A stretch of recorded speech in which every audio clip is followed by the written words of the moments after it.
Bueno, tiene como varias capas ese momento trascendental o ese punto de quiebre de esta, claro, como tú bien dices, una familia y yo, alguien inmerso en un mundo tremendamente conservador, una familia grande, 6 hermanos, yo era el quinto, ignaciano de corazón, un poco no la culpa ignaciana, pero la culpa católica, ¿cómo se llama?, rebotando en el alma, entonces era complejo tomar iniciativas más bien rupturistas. Siempre me declaré bastante introvertido, bastante tímido, salvo en los espacios de confianza, que era mi casa. No era muy sociable. Y claro, lo lógico era la ingeniería relacionada con la mecánica, porque mi gusto por las herramientas, arreglar las cosas, el enchufe, el alicate, el desarmador, forman parte como de mi labor en la casa. Entonces tenía las matemáticas no eran mi fuerte, entonces estudié ingeniería en ejecución mecánica, no porque no me dio la ingeniería en la USACH y lo intenté harto, me gustó mucho las máquinas y herramientas, pero no las matemáticas ni el álgebra, ahí divoté siempre, y decido congelar. Ahora, claro, el proceso, la bomba de racimo atómica que yo tiré en mi casa fue, sin darme cuenta, estratégicamente manejada. ¿Por qué? Porque hablé primero con mi madre con respecto a esta idea loca que entró en mi cabeza, no sé cómo, de estudiar actuación. Y después hablé con mi padre y me encontré con alguien, yo dije, esto viene duro, pero me encontré con alguien que sin duda ya estaba preparado por mi madre a saber esta nueva idea. Y fue bastante generoso y yo se lo agradezco con toda mi alma, porque sí me acogió en esa decisión. No me sentí tan pato ajeno porque, o pato fuera del patito feo, no sé, porque el grupo era muy diverso. En mi curso, que éramos veintitantas personas, uno se encuentra con una cantidad de historias muy diversas de todas partes, de todos estratos sociales, llenos de temores todos también. Esa prueba especial que uno hace que dura una semana es del terror, en que uno va día a día mirando un listado si vas quedando si no fuiste eliminado, que es muy larga, muy dura. Hoy en día no existe, eran pruebas que uno de repente, la prueba del cuerpo, en que entrabas en calzoncillo, a que te miraban si tenías problemas físicos. Y la improvisación y la voz y todo. Era como una radiografía clínica de si eras o no, cosa que ha cambiado radicalmente. Pero, insisto, me encontré con un grupo de gente también en una búsqueda. Entonces, no era que ahí entrábamos todos los combativos, no, empezábamos y nos empezábamos a vincular con las generaciones mayores que estaban más instaladas y también con un discurso político en que uno empezaba a acomodarse. Mire, yo creo que eso también tiene que ver más que de un método, porque yo creo que hay una falencia en Chile, o sea, creo que son muy pocas las escuelas que se dedican creo, hoy en día quizás estoy de una ignorancia espantosa, pero en esa época eran pocas las escuelas donde uno podría decir, yo voy a estudiar porque me voy a ir a tal método. Uno de alguna forma abrazaba o se encariñaba o se encantaba con un maestro. Y ese maestro puede haber tenido un estilo. Y en el caso particular mío, mi maestro fue y es Fernando González. Y yo, si tengo que definir a Fernando González, es más bien stanislavskiano. Tengo la sensación de que sus herramientas van por ahí. En general, yo encuentro que el Fernando, el gran mérito es que es un maestro que te enseña una disciplina, un amor y un coraje en relación al tema de la actuación, o lo que te enseñaba, ya que no está con nosotros. Pero tiene que ver con eso. Entonces, claro, si me obligo a responder, tendría que decir que, claro, tiene que ver más bien con el método stanislavskiano. Mi primer montaje profesional fue en el Teatro Antonio Varas, tuvimos la suerte como curso, liderado nuevamente por Fernando, de montar el Marat Sade en un montaje que duró un año completo, pues fue un proceso creativo de un año completo. Generalmente se dividían en dos, el último, el cuarto año, el primero, y después venía el montaje final. Y por alguna razón, que no recuerdo muy bien, se generó un trabajo mancomunado incluso con diseño teatral en pos de generar un trabajo de todo el año. Entonces estuvimos vinculados con el Teatro Nacional, ensayando en el Teatro Nacional casi todo un año. Y fue increíble, fue realmente increíble. Entonces, además, estrenamos ahí y además se transformó en un pequeño fenómeno porque fuimos portada del Weekend, hubo ciertas cosas que de alguna forma no solamente nos validaron como artistas jóvenes, sino también nos subieron un poquito los humos a la cabeza, entonces ya nos sentíamos parte de la escena nacional, queríamos como curso formar una compañía, viajar por el mundo. Fernando, recuerdo que nos fuimos a la playa todo el curso a tirar luces de lo que íbamos a hacer, se nos subieron los humos, cosa que finalmente no sucedió, pero teníamos todas las ganas, toda la pachorra. Y de ahí pasó un tiempo, pasaron un par de años que se hicieron eternos para mí, pero después yo me doy cuenta, veo los registros, claro, ya el año 92 yo ya estaba en el Teatro Nacional, formando parte de este elenco estable, que claro, en esa época, si bien ya no era lo que era antes, los teatros universitarios donde existían estos elencos, trabajaban de martes a domingo, con funciones en la noche y durante el día ensayaban la obra que después iba a reemplazar, pero sí existía la posibilidad que te contratara el teatro para trabajar en las obras. Yo creo que uno no piensa en convertirse, además que era súper acotadito el mundo audiovisual en esa época. No solo la tele, que tenía una o dos teleseries por canal, así una vez al año, sino que además encima el cine era con cueva había... ¿ah? Claro, y había una o dos películas al año, si era absurdo. Y después empecé a hacer casting, hice casting y mi primera teleserie en rigor fue una participación muy chiquitita en una que no me acuerdo, pero de personaje, con un personaje menor, en Top Secret, Canal 13. Después de hacer casting y haber quedado, papel pequeño, con Oscar Rodríguez, fue de una generosidad maravillosa, y además me tocó actuar con Malú Gatica, que fue una maravillosa regalo y experiencia. Yo era el chofer, yo abrí y cerraba la puerta básicamente. Y ahí, yo creo que ahí entré en la vista de Sabatini. Y ahí yo entré a la televisión, como tú bien decías, a hacer errores más bien pequeños.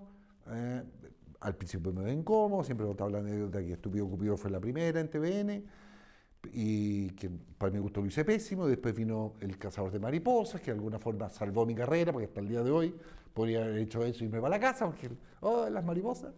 No, ahora el TikTok, pero bueno. Y Vicente decide, tú, POC. Y dije, ¿yo? Sí, tú, POC. Mira, yo creo que incluso viene de antes, porque en TVN, por un asunto contractual, empezaron a generar cuando uno, de repente tú lograbas contratos por 1 o 2 años, pero la teleserie te usaba 8 meses solamente, quedaban 4 meses en que no quedabas haciendo nada, pero igual te pagaban. Entonces ahí inventaron lo que se llamaban los telefilms, o los cuentos chilenos. Entonces tú tenías que hacer un cuento chileno, y eso era formato, eran con productoras externas o gente del cine, y uno empezó a acercarse un poco al lenguaje audiovisual que es distinto a la teleserie, el soporte es distinto, entonces la técnica es distinta. Ya no Me acuerdo que se hacía en 16 milímetros. Sí, pues. Claro, en rigor eran series chiquititas, era un poco lo que iba a pasar después. Eh, y ahí uno empezó a darse cuenta que este nuevo soporte era distinto. De partida porque trabajar a una cámara, a plano y contraplano, entonces, y ahí también uno descubría, o yo, empecé a descubrir, claro, que hay la técnica de actuación es muy distinta a trabajar a 3 cámaras en la tele y con la escena corriendo de una. Entonces, más allá de una conversación entre los colegas, yo siento que fuimos cada uno en las conversaciones que puede haber tenido, no sé, así como a grandes rasgos, claro, aquí tenéis que actuar más bien con los ojos, lo otro actuar con el cuerpo completo, o con la cara y en el teatro con el cuerpo, no sé, siendo muy grueso en mi definición como de las diferencias. Pero pasaba por ahí, yo creo que uno sí fue aprendiendo, pero sobre la marcha. Pero yo creo que la mayor dificultad tiene que ver con aprender a trabajar por plano y por planos precisos, porque tiene que ver con cada plano es un cuadro y ese cuadro no solamente está involucrado el guionista o el guionista, sí, el director, sino que está la dirección de arte, vestuario, maquillaje y el director de foto, que es de alguna forma el que dice, y además, a diferencia de la tele, ahora ya se parecen más, pero no tenían zoom, entonces tenía además varios planos o varias tomas para un solo plano. El plano general, el primer plano y eso. Entonces, esa cómo se desmembra una escena en mucho rato. En la tele se graban promedio, ponle tú hoy en día, 15 a 20 escenas al día. En el cine se graban 3, 4 con cueva. O sea, no sé, en Hollywood una o media. Entonces, tiene que ver con eso, cuánto tiempo le dedicas a cada plano. Y actoralmente hablando, eso es complejo. Porque como te digo, en la tele uno va y tira el escena, entonces uno más o menos maneja por donde va allá. Pero aquí tú tienes que tener conciencia actoral, histórica, ¿cómo se llama?, de continuidad, plano a plano. Y ese trabajo es duro. Mira, para serte honesto, ya me reconocían de antes. O sea, yo tengo la sensación que Pampa Ilusión, no era la pareja protagónica, ni joven ni más adulta. No era Rudolfi, no era Pancho, no era, no sé, Cristian Campos en el Canal 13. No, pero sí era, entonces ya me reconocían. Entonces no era, yo sentía una responsabilidad más grande, claro, en el afiche estaba adelante, yo decía, oh, ya no estoy atrás. Ese tipo de pelotudeces que de alguna forma alimentan el ego, pero que uno la ubica. Y ahí me pasó una anécdota con respecto al ego que fue maravillosa, una cortada de alas. Me acuerdo que estábamos grabando en el exterior de la carpa, se grababa en San Antonio, y estaban ahí, la gente se reunía y nos veían entrar, justo grabando la entrada, y me decían, entonces de repente alguien decía, así gritando una niña, pero loca, yo dije, ¿quién? Yo, no, tú no, córrete, él. Y yo, yo creyéndome, no era yo, era otro, no sé, era Ricardo Fernández, no sé. Entonces, eso ayuda, ¿sí? El ego, la fama y todo eso tiene sus altos y bajos y también uno tiene que aprender a ubicarlo en el lugar adecuado. Y ese combo en el hocico al ego fue maravilloso, lo agradezco con toda el alma. No sé si éramos el elenco dorado, yo creo que era la época o la era dorada de la televisión o de las teleseries, porque era bonito, porque estaban las teleseries del primer semestre con Vicente, o las del 13, o los de la Quena, que empezó entrando Fuente, que fue notable. Entonces, pero sí, estuve en el periodo donde las teleseries que si uno empieza a encontrar puntos en común, tienen que ver, yo creo, con dos cosas. Uno, hablar como de las minorías, que era interesante, ¿cómo se llaman? Los gitanos, el circo, el tema también como de la minería con el salitre y eso.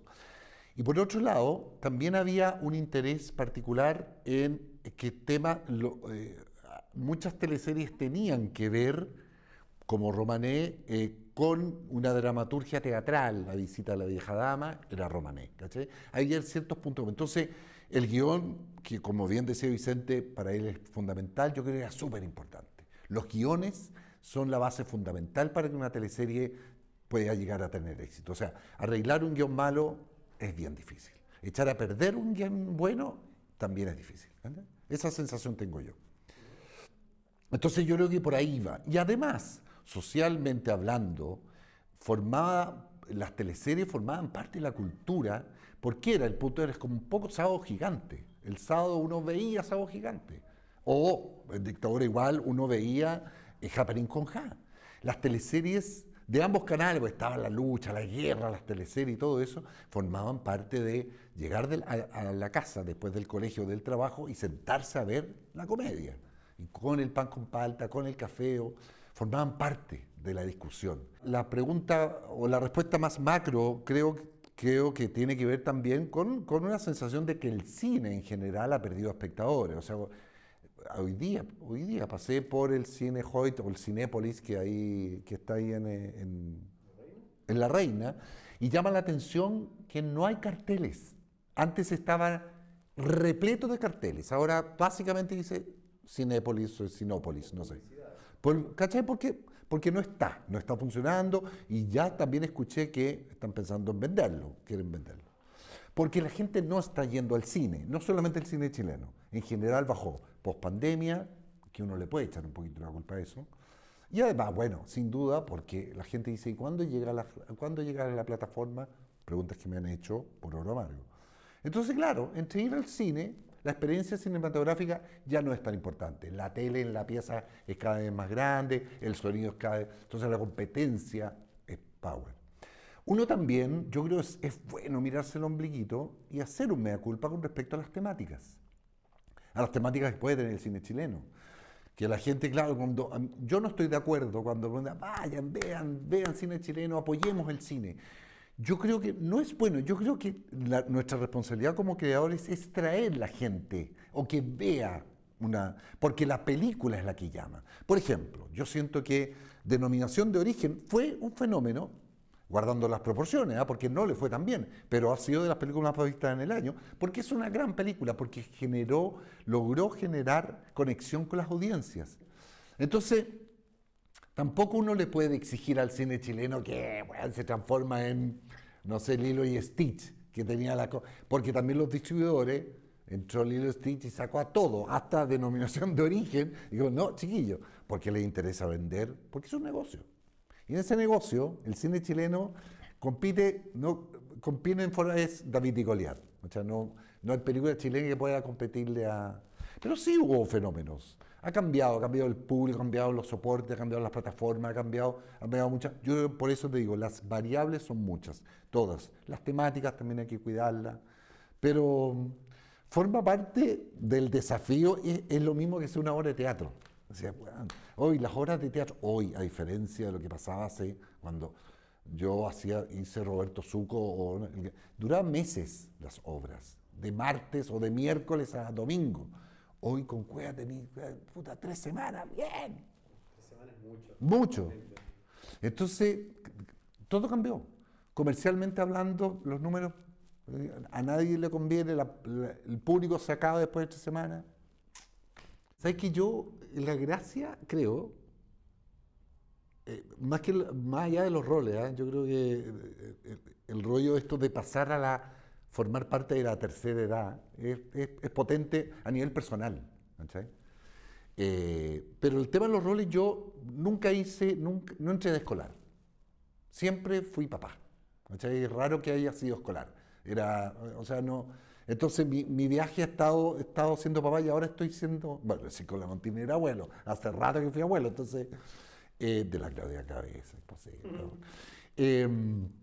Entonces no me complica eso, no para nada, no lo veo desde ahí. Yo me he acostumbrado como a ir viviendo el día a día, a ver qué va a pasar. Evidentemente que, claro, protagónico, sí, la ficha, ya. Yo recuerdo, no sé si es bueno decirlo, pero Jaime Badel, para mi gusto, el mejor, lo miro y yo digo, qué potencia como actor. Me tocó, creo yo, actuar con él en la última teleserie en que hacía el abuelito de la casa. Y dijo, no más, no quiero más. No, porque tampoco genera ningún tipo de desafío, entonces fome. Si a uno le gusta actuar y que el actuar signifique un desafío, que es un poco lo que cuando a mí me entregan un proyecto yo lo miro, digo, a ver, ¿qué desafío significa? ¿Cuál es el riesgo? ¿Cómo salir de mi zona de confort? Ahora, es cierto que en la tele yo me repito bastante y ahí, claro, yo estoy bastante cómodo porque también me ha ayudado, es pega, básicamente. Y me encanta cuando aparecen roles complejos, como el Iván Casablanca, que es un personaje que está dentro de mis top 1. Pero claro, según de viejo, es raro tener, salvo, no sé, los años dorados, que aparezca una teleserie donde los viejos en la Fundación La Rosa sean los protagonistas. O la gente topo, no sé, puede suceder. Pero las probabilidades o las posibilidades evidentemente van disminuyendo. Pero es así, forma parte de la vida.